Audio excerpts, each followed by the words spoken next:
La loi sur la réforme hospitalière pose en son article 1er que la qualité de la prise en charge des patients constitue un objectif essentiel pour tout établissement hospitalier. De même, l'arrêté portant charge du malade dans les établissements publics de santé précise que de tels établissements garantissent un accueil et des soins de qualité en son article 3 et que le malade hospitalisé peut exprimer ses observations sur la qualité de l'accueil et des soins qu'il reçoit. Et plus que de la symbolique, en reconnaissant un droit à la qualité, le législateur a entendu améliorer les relations entre l'administration et les usagers et pose la réalité des droits fondamentaux de la personne dans ce secteur. Il ne s'agit plus de faire de la qualité un mode de gestion du service public hospitalier, mais un instrument de protection des droits fondamentaux des usagers dans le service public hospitalier. Le droit à la qualité dans le service public hospitalier implique la mise à disposition de moyens adéquats pour remplir les missions confiées au secteur. Il implique également des moyens adaptés pour tenir compte de l'évolution technologique et des besoins en santé des usagers.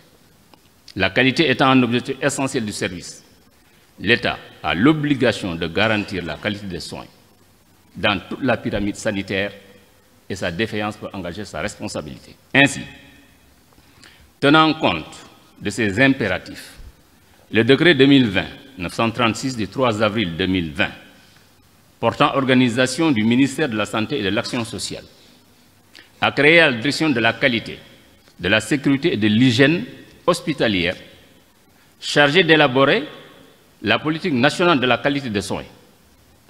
Un programme national de qualité est mis en œuvre à cet effet, mais beaucoup d'insuffisances ont été relevées et le conseiller El Hadji Birame Faye n'a pas manqué de les pointer du doigt dans son adresse introductive, brillante, exhaustive et faisant entrevoir d'intéressantes perspectives. Je voudrais le féliciter pour son texte équilibré et les pertinentes propositions de réforme préconisées.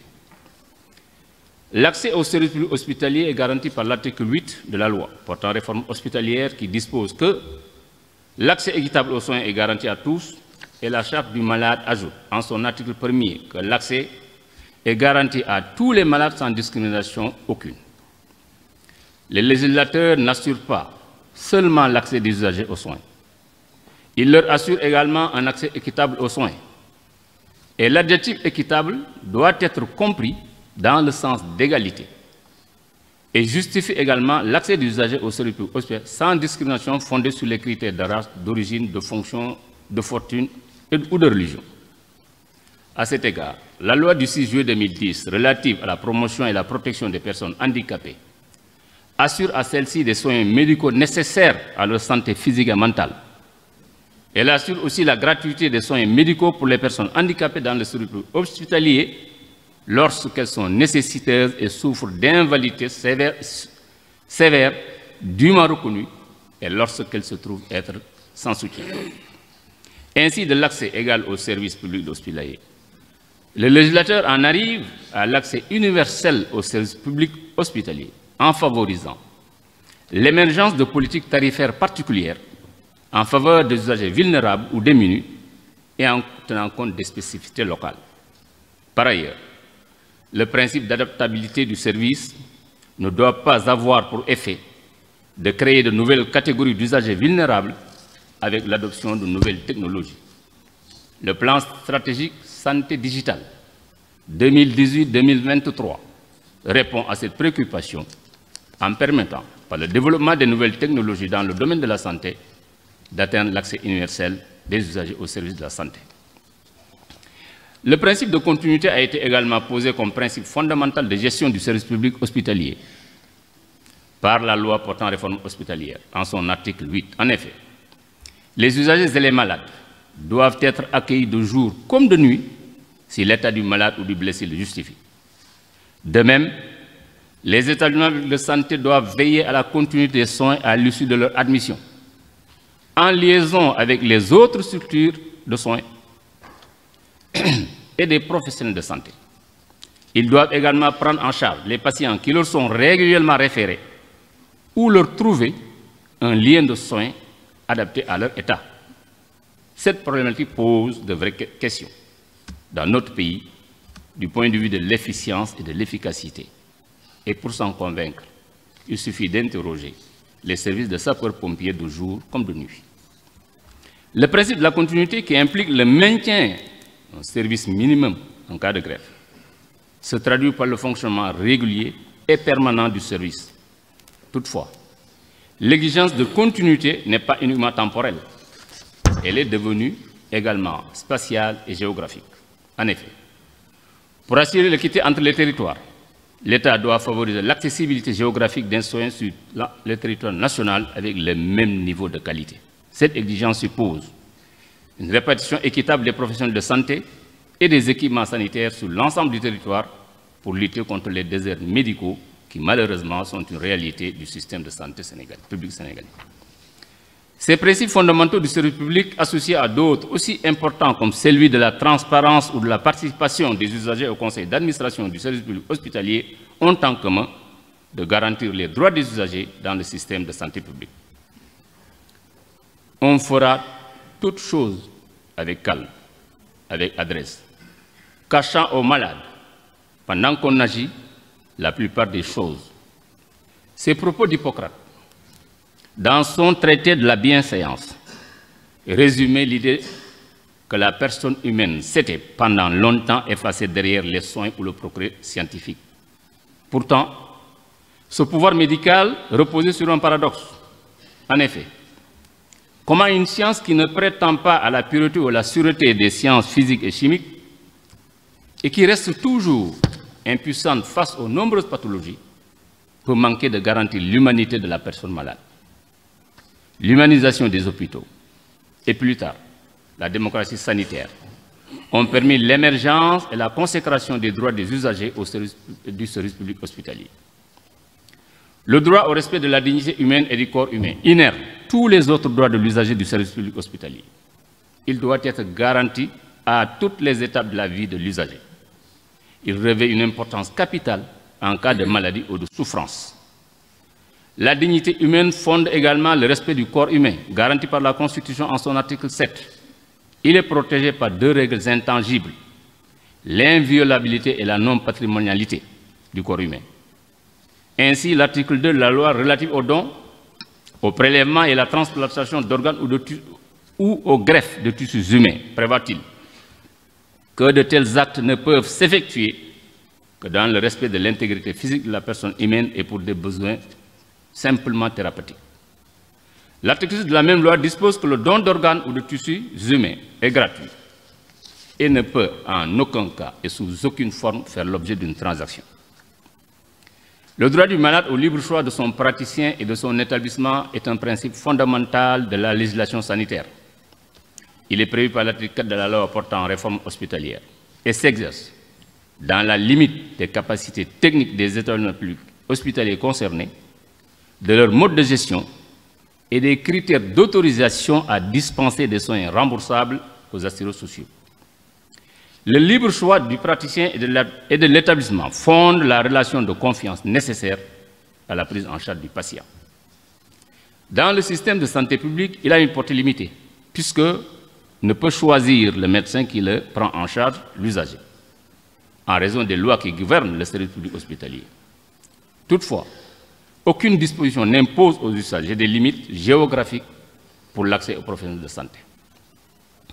L'article 7 de l'arrêté portant charge du malade dans les établissements publics de soins hospitaliers dispose que le malade a droit au respect de sa vie privée, de ses croyances, ainsi que de la confidentialité des informations personnelles, médicales et sociales le concernant. Le même article prévoit aussi que les établissements et les personnels sont tenus de protéger la confidentialité des informations qu'ils détiennent sur les personnes accueillies. Le droit au respect de la vie privée du malade est une exigence traditionnelle déjà affirmée dans le serment d'Hippocrate. Le caractère sensible des informations recueillies justifie que les usagers soient maîtres des informations et qu'ils puissent décider des personnes avec lesquelles ils souhaitent les partager. En pratique, le respect de la vie privée du malade se justifie également par la mise à nu du corps durant la toilette et les soins ou par les intrusions répétées dans les chambres des malades ou les visites des équipes de soignants au complet. La confidentialité des informations recueillies des usagers revêt aujourd'hui une importance accrue avec les technologies de l'information et de la communication, de sorte que le traitement de ces données, de sorte que le traitement des données de santé est encadré par la loi sur la protection des données à caractère personnel qui les qualifie de données sensibles. Le respect de l'intimité des usagers implique également que le personnel des établissements de santé soit tenu au secret professionnel, sauf dans le cas où la loi impose aux professionnels de santé de se porter dénonciateur tel que le prescrit l'article 363 du Code pénal. Le Code de déontologie médicale permet en effet aux médecins de révéler à la famille de l'usager ou la personne de confiance choisie par celui-ci un diagnostic fatal. Mais le secret ne doit pas être un obstacle au partage de données entre professionnels pour une coordination ou une continuité de soins dans le respect des libertés des usagers. Le droit à l'information des usagers du système de santé publique est posé par l'article 6 de la loi sur la réforme hospitalière. Ce texte dispose que dans le respect des règles déontologiques qui leur sont applicables, les praticiens des établissements hospitaliers assurent l'information des personnes soignées en tenant compte de leur niveau de compréhension. Il précise également que les personnels paramédicaux participent à cette information dans leur domaine de compétences et dans le respect de leurs propres règles professionnelles. Le droit à l'information participe à l'autonomie, à la sauvegarde de la dignité et à l'intégrité corporelle des usagers dans le système de santé publique. L'article 4 de la Charte du malade prévoit que l'information destinée au malade doit être accessible et juste, afin que celui-ci, bien informé, puisse faire le choix thérapeutique. Cette information accessible et juste doit intervenir avant le début des actes médicaux, qu'ils soient préventifs, diagnostiques ou thérapeutiques. Elle doit également porter sur les risques postérieurs fréquents, graves, normalement prévisibles, même s'ils sont exceptionnels. L'information ne doit pas seulement être médicale.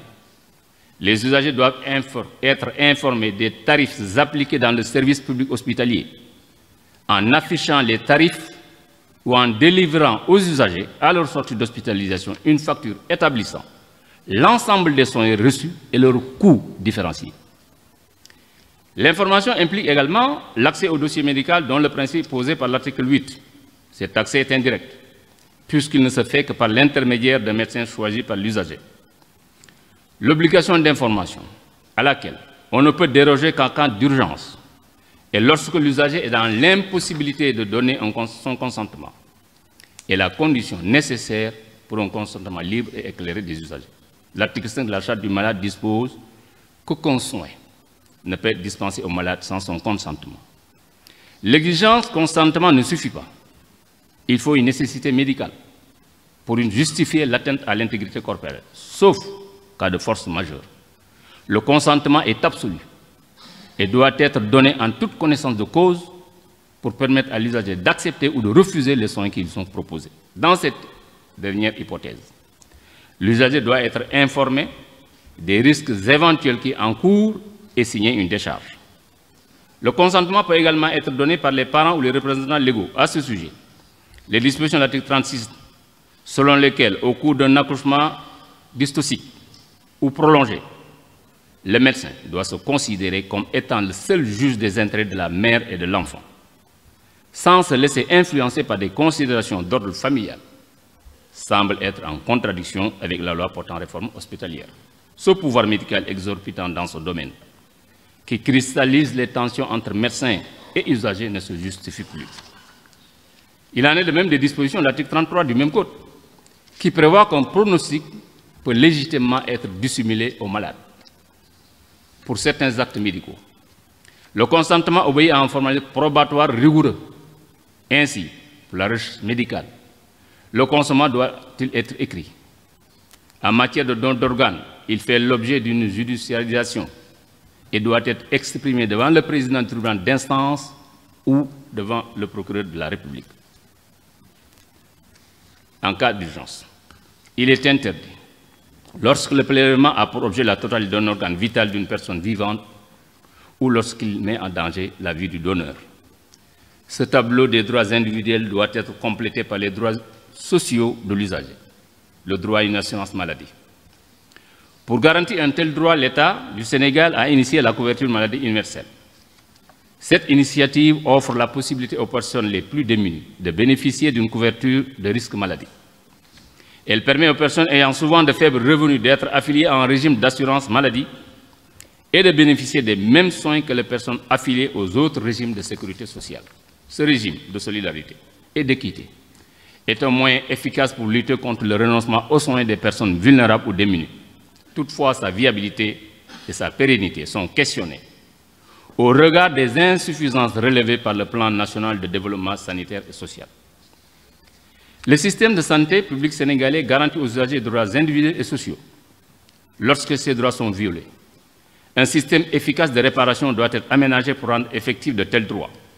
La Charte des droits du malade prévoit en son article 9 que le malade dispose du droit de demander réparation des préjudices qu'il estime avoir subis. La saisine des juridictions pour obtenir une indemnisation est la première solution lorsqu'il y a une violation des droits de l'usager du système de santé publique. Il s'agira très souvent de rechercher la responsabilité pénale des professionnels de santé et celle administrative du service public hospitalier. Dans une société qui, à bon droit, refuse la fatalité, il faut s'attendre de plus en plus à une judiciarisation de la relation entre les usagers et les médecins. Cette pression contentieuse sur les professionnels de santé est une nécessité lorsque l'échec médical est inacceptable. Par contre, dans certaines hypothèses d'accidents médicaux qui ne révèlent pas les faiblesses ou défauts du professionnel, son efficacité reste à prouver. Pour le médecin, il est incompréhensible qu'il puisse faire l'objet de poursuites judiciaires alors qu'il a mis en œuvre tout son art et sa compétence au profit de l'usager. Et pour l'usager, il serait inadmissible que la responsabilité du médecin ne puisse être recherchée et même retenue. À cela s'ajoute que de tels accidents deviennent de plus en plus sériels et que les progrès de la médecine, qui profitent à l'ensemble de la collectivité, s'accompagnent d'un accroissement des risques créés par certaines techniques médicales, notamment celles qui sont encore mal maîtrisées, mais qui parfois sont les plus prometteuses. L'idée d'une socialisation du risque qui n'exclut pas la faute des professionnels de santé est une piste de réflexion pour assurer l'indemnisation des usagers à l'image des victimes d'accidents de la circulation. Le rétablissement de la confiance entre les usagers et le système de santé publique exige également que soient explorés d'autres modes de règlement des litiges médicaux, notamment les modes amiables de règlement des litiges pour obtenir une indemnisation à l'amiable.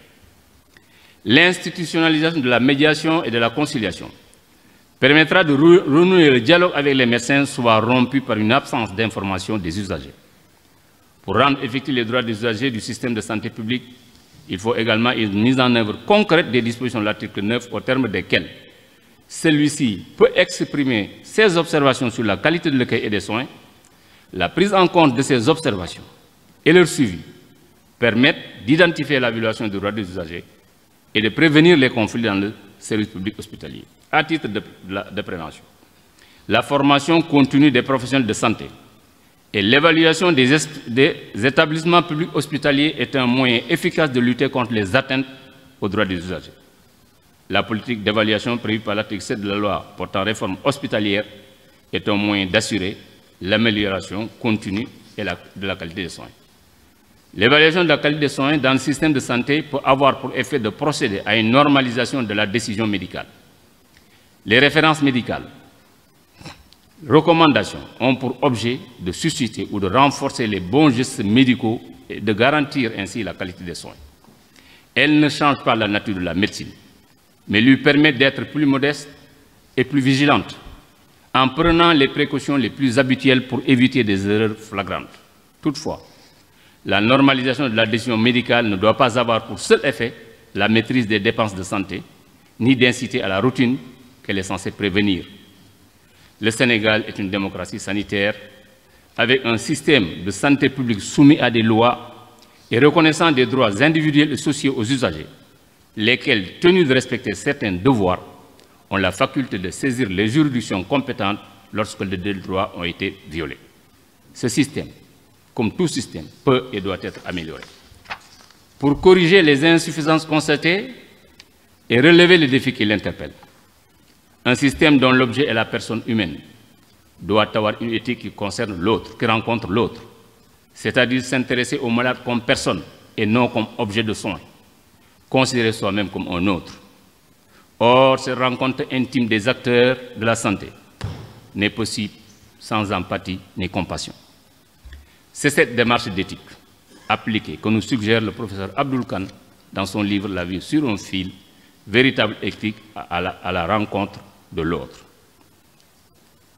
Monsieur le Président, permettez-moi pour clore mes propos de vous prier d'accepter l'expression de ma profonde gratitude à l'occasion de la tenue de cette dernière audience solennelle de rentrée des cours et tribunaux à laquelle, en cette qualité, il m'a été donné de participer.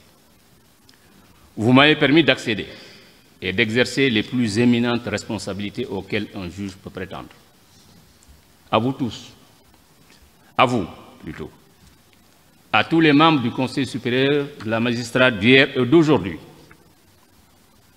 à tous mes collègues de la Cour suprême, des cours et tribunaux, à nos collaborateurs, greffiers, assistantes et personnels d'appui, à tous les avocats, à tous les auxiliaires de justice.